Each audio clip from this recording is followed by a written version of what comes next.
We're trying to buy a farm. So if you want to help, like and subscribe. Maybe at some point we'll put a Patreon together and you can support financially. I'm not sure that we can ship meat around the world, but maybe we'll figure that out and we can send you a big fat steak for being a patron. That'd be sweet. Yeah. Maybe we'll put some chicken eggs in the mail for you. I don't know. I'm not sure how... There's probably legalities around there. I don't. Well, let's not have it shut down before it started.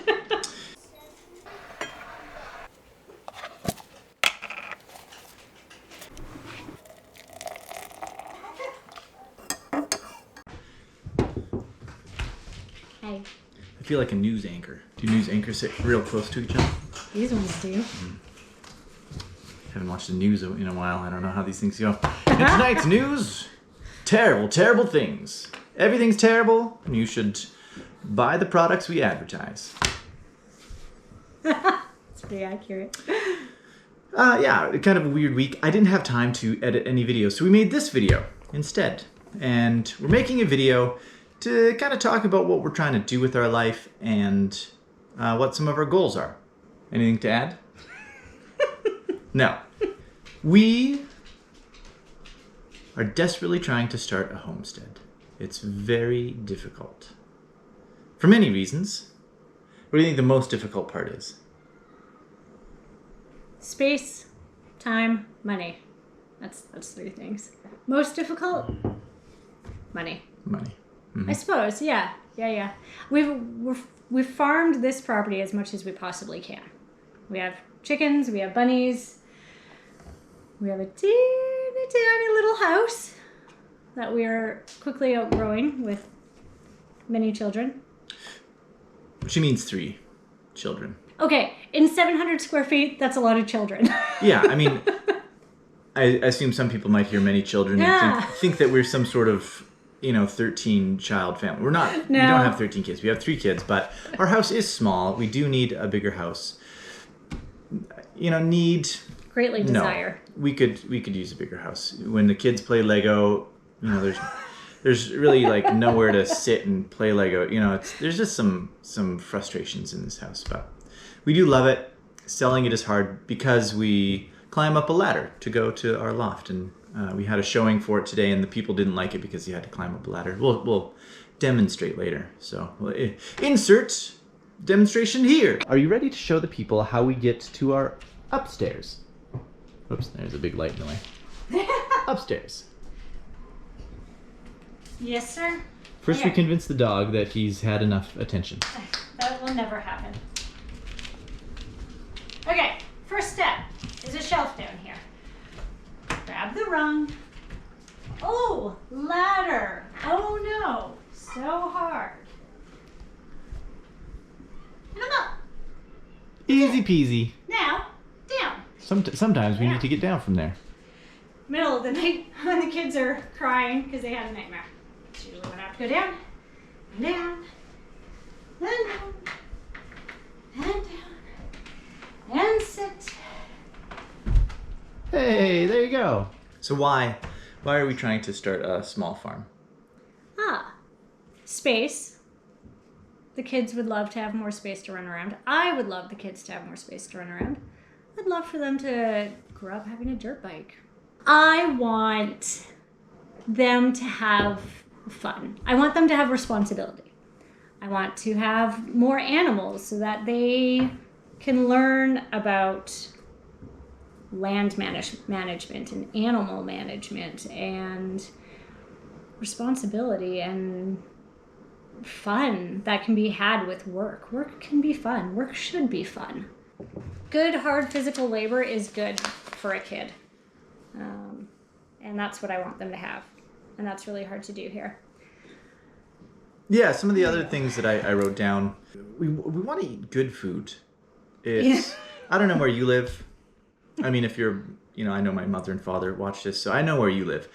But there could potentially be some of you that I don't know that watch this video. So around here, when you go to the grocery store, It's really hard to find food that isn't highly processed. Even some of our meat products are getting sketchier and sketchier. Some of the produce has been sprayed with who knows what on its way to the shelf. And even on the shelf, they spray it with junk that keeps it fresh on the shelf. We have a kid crying. Oh, yeah. Pause. Okay, we're back at it. Trampolines, man. They're fun, but... Whew. Okay, so we wanted to produce our own food. We are so sick and tired of having to feel like we're putting junk into our kids because it's shoved in their face and there are so few decent alternative options. So we want to control our own food. You know, it's really nice to think about where does our food come from instead of having to wonder, you know, are our apples coming from thousands of miles away, covered in a peel, and Careful, just you might get ready, shut down for that one. ready to do whatever that stuff does to us. And factory farms, man, what a awful situation that farming has become. I don't know if you've ever visited any of those places, Yeah, you're good. but they're terrible. I've been in many different situations where you see how chicken you eat lives, or the pigs, or the beef, and it's sad. It makes you feel absolutely horrible. I've considered, after visiting some slaughterhouses and some feedlots, I have considered becoming a vegetarian just because I couldn't, in good faith, support those systems. So we have been very, very lucky to get our meat supplied ethically for many years now, and that's just been a gift that we did nothing to deserve, but you know, it happened anyway. So that's eased my conscience, and it tastes way better than the store-bought meat. So It is so much better.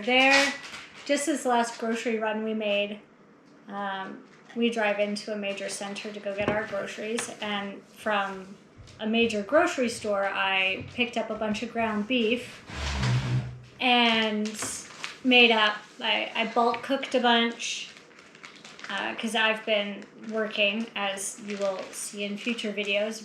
I have another project on the go. And anyway, I bought all this ground beef. I made a bunch into just ground beef cooked up that way, and then a bunch into hamburger patties. And the quality difference of the meat is just astounding. Like, this stuff from the grocery store is so much more fatty. It has a weird texture compared, and this was like their top of the line that they had to offer, and it's not good. and you know, results might vary. If you're able to go to a local butcher and request specific cuts and specific preparation methods, that might be just fine.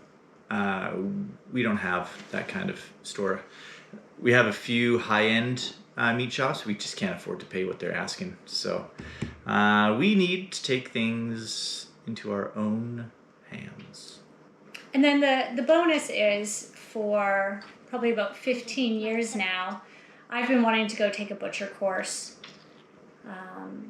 from a college that's not too far away. So that would be a bonus in the future, that I would actually get to take this course. I've butchered in the past, but I want to be better at it, and I think it'd be fun to learn more technical cuts and stuff, and just be able to fill our freezers with some good quality meat that we've raised, that the kids have helped us with, that they've got to learn. And then a bonus is we're doing this with friends of ours. So we're not doing it alone. We get to have community. We get to have the fun, and I know struggles will come, but what comes with doing this with another family that is totally on board with, we're on the same page. Yeah, Awesome. That does bring me to another talking point. I was going to say, I want nothing to do with butchering animals. I'm 100% soft-hearted. But yeah, you were talking about doing it with friends. The only way we can make this happen is if we team up on a property. The land prices around here, make this a complete impossibility without doing things a little bit strangely. So yeah, there's a strange thing where people want to do what we're trying to do, and then they also say, "Oh, you're buying a piece of land with another family? Oh, you shouldn't do that. What happens? What happens if you don't like it? If you have a fight?" Well, you can't have both things. You either have to make some sacrifices to achieve your goals. This is we're not wealthy. We're sort of on the opposite end of wealthy. Yeah, so there's a strange duality in people's minds where, in my experience, everyone says, "Oh, we want to do that," and then they tell you, "Oh, you shouldn't do that." Yeah. That's one of the things we've experienced is just time and time and time again, people find out that we're trying to team up on a project with some friends of ours, and they say that's just going to end in bad feelings and heartache. Well, at this point, there's nothing else we can do. That's been a challenge. It makes you question yourself. Mm-hmm. It makes you feel like you're doing something stupid, when at the same time it feels like there's no other options. Like if we want to live the kind of life that we want to live, without cracking that financial code, without figuring out some way to be independently wealthy, there's no way to take control back for ourselves without teaming up with another family. So not just that, I have our friends that we're doing this with say that I have an unnatural amount of energy, but it's not what it was 20 years ago, and I'm tired, and I could really use physically some help. Tim, I will not ever ask him to do anything to do with butchering, but Jesse has no problems with it. So, and Ashley doesn't want anything to do with it. So it works out really good that she likes cooking it, I like raising it, and Jesse and I don't mind doing the unpleasant aspects of it as well, where we can just push through. And sometimes with a heavy heart, yes, because, you've been raising these animals, but you also have the gratitude that this animal is giving us life. And on the flip side, we've given it life too, right? Like, instead of consuming an animal that's been crammed into a feedlot or a pen. Oh, yeah. We've given an animal a wonderful, wonderful life. So it's win-win. I can't wait. Oh, man, I can't wait. Just the visions of little lambs frolicking through the meadows. Yeah.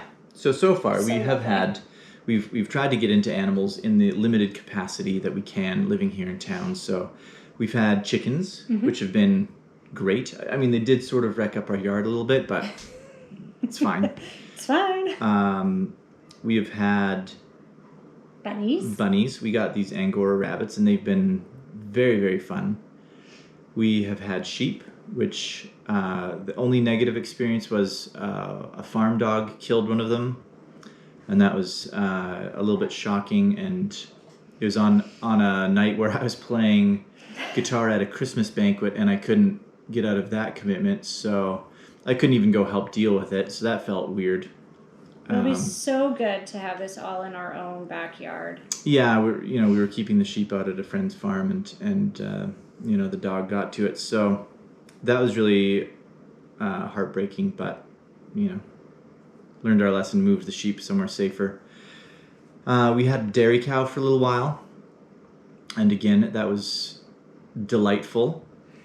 When we had all the infrastructure in place, it was just the best feeling in the world to be getting fresh milk. And Elizabeth learned how to make cheese, and yogurt. We made yogurt by the 5 gallons. No, maybe not quite 3 gallons. I would make 3 gallons of yogurt at a time. Yeah, and it was amazing. It was so good. So yeah, that's kind of one of the first things that made us realize, this is something we want to go after.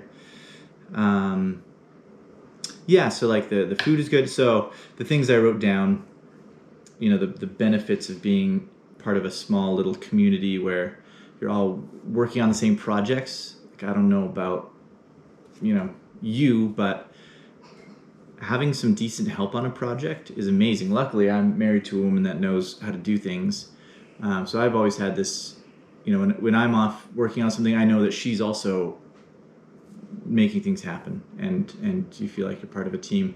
To have more of that is just, I can't imagine anything better, really. Anyways, imagine having like game nights. You live on the same property and you have friends there and you can do things easily, simply. Huge plus in my books. When you get those utility bills and you split those two ways, that's another massive plus. And just sharing expenses and sharing the financial burdens. And, before anybody asks, no, there's no weird hippie shenanigans going on. So, yeah, I think that's pretty much what I've got boiled down to. But, yeah, we just kind of want to talk about who we are, what our goals are, we're trying to accomplish, and you can help by watching these videos. I think we'll try to make more videos about the animals. I don't know if we'll have sold this house in the spring or not, but we'll make plenty of gardening videos. We're hoping to be lambing this spring, so that'll be a lot of fun. Yeah, Little lambs. Some baby I'm lamb. Stoked. It'll be so good. I'm not going to add any more chickens or bunnies until we're settled into a new place. Our friends that we're doing this with, they have a buck, and we have 3 does, bunnies. They are bucks and does, right? I think so. So we do plan on breeding them in the future, when we're more settled in our infrastructure. So part of doing this video was to give the few of you out there that do watch us on the regular an idea of what we're doing, where we're going, so these what seem like fragmented videos have a little more cohesion. Thank you. That's so what I was trying to think when we of. started this, we were very, very close to landing a deal with a landowner. At the very last minute, he jacked up the price on the property. Shame on us for not using a lawyer to get everything in writing. Sometimes you want to trust people and you learn you cannot trust people. So, lesson learned. Yep. This time around, we are using proper legal channels. So back when we started this YouTube channel, we thought we would be filming the transition of moving out of this house, starting up a homestead. Instead, we just found ourselves doing the same old... That's a dog. Our big old guard dog that is a bit of a softie. Yeah, he just wants to play with other dogs. So, yeah, we thought we'd be filming homestead content, and instead we just wound up pointing the camera at what we do regularly, which is just work. And, Work. So hopefully the channel changes a little bit and we get to show that experience of starting a small farm. One of the things that we want to do is make it profitable. We're not interested in farming for nothing. There's no point in that. Just hard work for no financial benefit is really silly. So we might learn that it's hard and there's no money in it, and we'll do something different. But it sure seems like on paper we can do some things. One of the things that Elizabeth has spent time and effort into is learning land management skills. And so we're really interested in seeing how good we can create the grazing land that we'd have access to. So using, what do you call it? Rotational grazing? Yep. Hey, I'm learning too. Yeah. Learning by osmosis. So yeah, do we want to talk a little bit about what we're trying to get our hands on as far as size of property? Yeah, we can. So we're looking at 20 acres. The back 10 will be what we're grazing primarily. We can graze the front 2.5 for the first while, but we want to put an orchard up front. Maybe eventually like a farm store up there. We'll see how that ends up. But for the start, we'll graze the back 10. We have the sheep. So myself and Jesse have read a lot of Joel Salatin's books. He is amazing with the regenerative farming and the rotational grazing. So we've learned a lot from him. Jesse and I did already go out and do a assessment on the land back there, and it was pretty good. So we figured out the animal units, how many animals we can sustain back there. And we'll have our sheep. Eventually, I'd like a few cows out there, including the Jersey. I love Jersey milk. The fat to milk ratio is just perfect. And following behind with the chicken tractors in the summer. And yeah, so we'll see. We'll start, I think, slow in our first couple of years. I think our poor friends are going to get whiplash with how fast they think I move. We're trying to buy a farm. So if you want to help, like and subscribe. Maybe at some point we'll put a Patreon together and you can support financially. I'm not sure that we can ship meat around the world, but maybe we'll figure that out and we can send you a big fat steak for being a patron. That'd be sweet. Yeah. Maybe we'll put some chicken eggs in the mail for you. I don't know. I'm not sure how... There's probably legalities around there. I don't know. Well, let's not have it shut down before it started. Yeah. We just want to make good food, start a little farm, live simply, but well. Yeah. So, yeah. Follow us, help us. At the very least, if we can grow the channel, that'll hopefully help too. I always look at YouTube channels and think, what a fantastic business, to free yourself from the 9 to 5 and be able to focus on what you actually want to do. It's phenomenal. So we're sticking with it. I think consistency is key there. So we're going to try to release a video every week, maybe more than once a week, with some shorts and stuff. So that's what we're going to try to do to help fund this endeavor, and more than fund, free up some time. It's hard when you go to work. Yeah, I guess we didn't talk about that. A big goal and reason for wanting to pull in some more finances, grow our own food, it would cut the grocery bill, which helps with the finances. The huge goal for me is to bring Tim home from his 9 to 5, because he misses out on 90% of the kids' lives, and it sucks. I am so fortunate that I get to be with them all day, every day, and I get to see those milestones of them learning how to read and making these big connections with school or learning a new skill. And it is just gut-wrenching that Tim misses out on all of that, because they truly are a blessing and they are so fun to be around. So I don't want Tim to miss out, and the kids get to that stage where they're too cool for mom and dad. It's not fair. So I'm gonna bust my butt, and we're gonna do what we can to.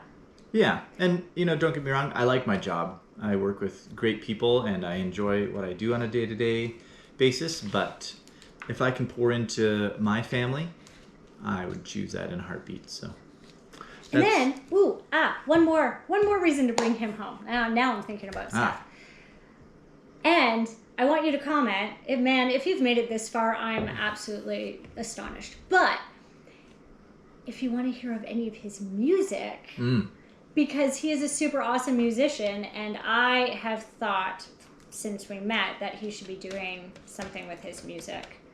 So if you want to hear that, tell him, and then enough peer pressure, he'll have to cave. Yeah, I can succumb to that kind of peer pressure. So it was nice talking to you. Thanks for sticking around, man. If you made it this far, I feel like there should be like some type of reward. We'll give you like a internet high five. An internet high five. I like that. Ow. I hit my elbow.